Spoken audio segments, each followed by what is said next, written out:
Hey guys, for this week's video, I'm going to keep it simple. I'm going to show you guys how I make garlic smashed potatoes with the garlic infused Greek yogurt dip. It's an awesome side dish, especially when you pair it with the dip. And as always, I'll have the full ingredient list with the grams down below. So if I'm not forgetting anything else, let's just get right into it. Alright, so we're going to be using 8 baby potatoes. I'm using the tricolor potato, so this is a combination of gold, red, and black potatoes, or purple when you kind of open these up. And the taste profile is more or less the same. I'm just doing this for the sake of variety. 8 potatoes is good for one person. If you wanted to feed 2 or 3 people, just doubling this would do the trick. So once this is all on the cutting board, we're gonna just cut these all in half.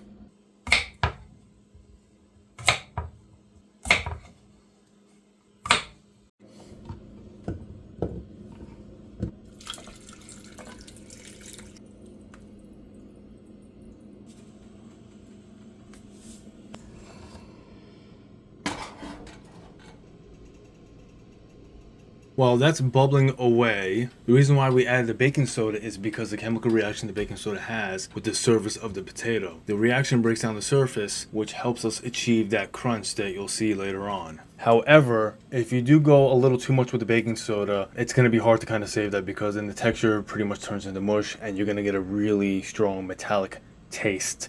Definitely be careful with how much baking soda you do add here. Alright guys, putting the lid on, gonna bring it to a boil, and when it starts to approach a boiling point, which it's doing right now, we want to kill the heat, bring it to a simmer. Just let it cool off a little bit.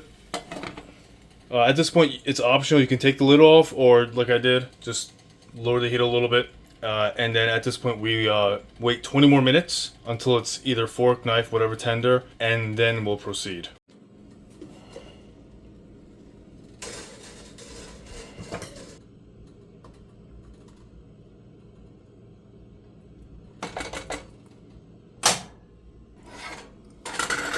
Alright guys, we're going to just let this cool off real quick and then we're going to drain the water.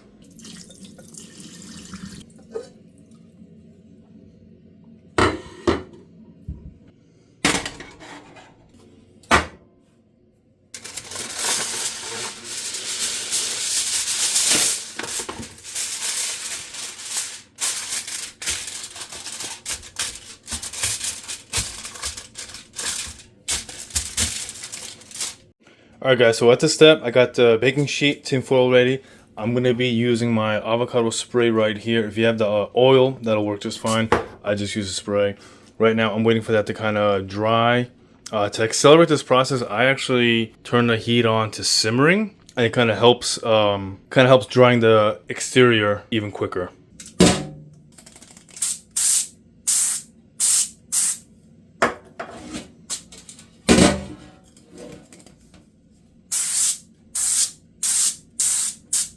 Tin foil is oiled up, potatoes are dry. Now one by one we're going to be putting them on.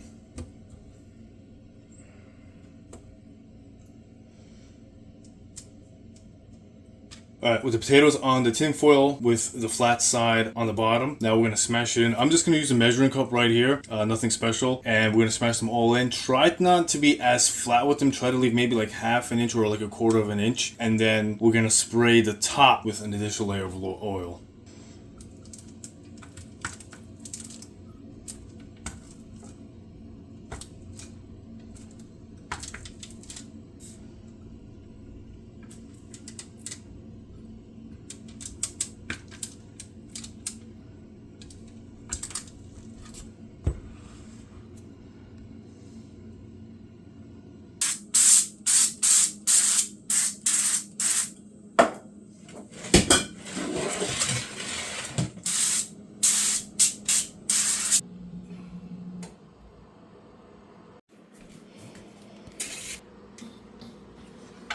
Alright guys, potatoes in the oven. We're going to let this cook at for me it's going to be 420. It might change for you, maybe 410, 430 depending on how efficient your oven is. But for 20 minutes, we're cooking this on 420, already preheated.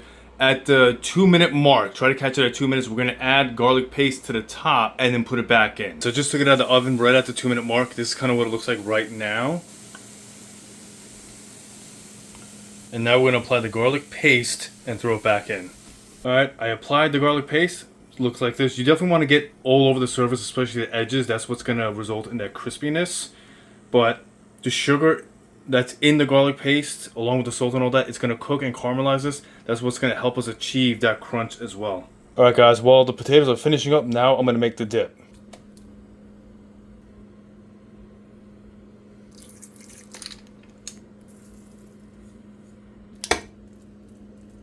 Alright, just fresh out of the oven. Smells really strong with garlic everywhere. We got the potatoes and garlic. We got that in garlic. Yeah, I'm just waiting for this to cool off and then I will complete my plate. Alright guys, fully plated. So let's get on to this taste test. God damn.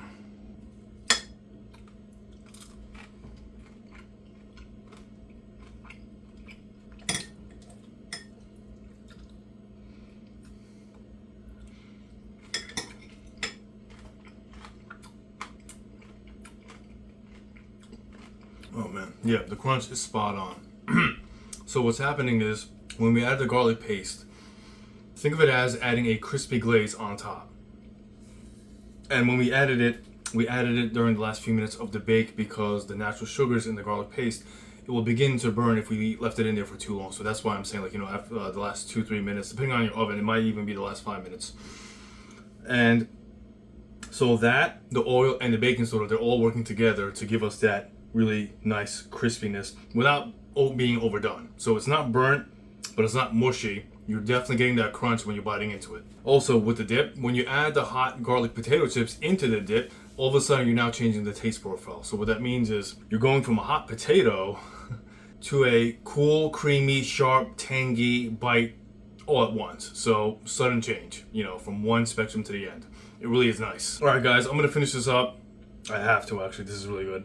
Let me know in the comments how I can help, what I did wrong, where I can improve, any sort of feedback. And if there isn't anything else, I'll just catch you in the next video.